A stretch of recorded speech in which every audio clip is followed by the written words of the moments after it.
নতুন আমির নির্বাচন করতে যাচ্ছে বাংলাদেশ জামাত ইসলামী। দলের বর্তমান আমির ডাক্তার শফিকুর রহমানের মেয়াদ শেষ হচ্ছে এই ডিসেম্বরে। এর জন্য নতুন আমির নির্বাচিত করতে যাচ্ছে দলটি। জামাতের গণতন্ত্র অনুযায়ী ৩ বছর পর পর আমির নির্বাচিত অনুষ্ঠান হয়। এবারও নির্দিষ্ট সময়ে সেই নিশ্চিত প্রক্রিয়া শুরু করতে যাচ্ছে। এই নির্বাচনে ২০২৬ থেকে ২০২৪ মেয়াদের জন্য নতুন আমির নির্বাচিত হবে।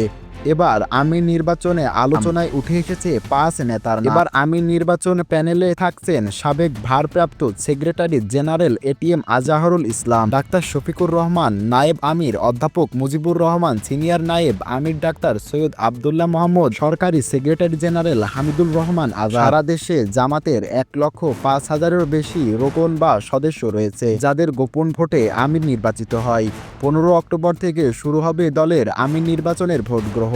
তবে ভোট শুরুর আগে কেন্দ্রীয় মজলিসে শুরার সদস্যরা আমির নির্বাচনের ৩ জনের একটি বক্তব্য প্যানেল নির্ধারণ করেন। ওই প্যানেল থেকে যে কেউ নির্বাচিত হতে পারে।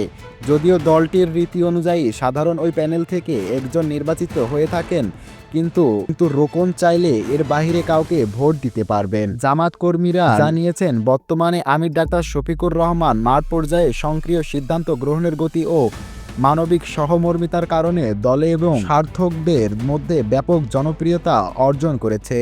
বিশেষ করে গত বছরের ৫ই আগস্টের পর দলীয় কার্যক্রমে তার ভূমিকা ইতিবাচকভাবে সবার নজর কেড়েছে। তিনি নেতৃত্বে আসার পর থেকেই তাদের দূষিত তার দলের অবস্থা ভালো হয়েছে। এর কারণে দলের জনপ্রিয়তা বেড়েছে।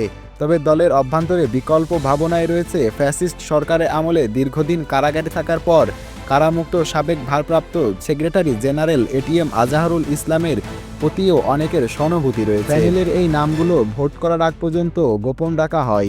ভোট শুরু হলে প্রতিটি জেলায় দলে দলে কমিশন থেকে মনোনীত কর্মকর্তা গিয়ে ভোট সংগ্রহ করেন। এই ভোট সক্রিয় ১৫ নভেম্বর চালু হবে। এরপর গণনাসহ আনুমানিক কার্যক্রম শেষ ফলাফল ঘোষণা করা হবে। তখনই জানা যাবে কে হচ্ছে বাংলাদেশের নতুন আমির। তো আপনি জামাত ইসলামের নতুন আমির হিসাবে কাকে দেখতে চান অবশ্যই কমেন্ট করে জানিয়ে দিবেন।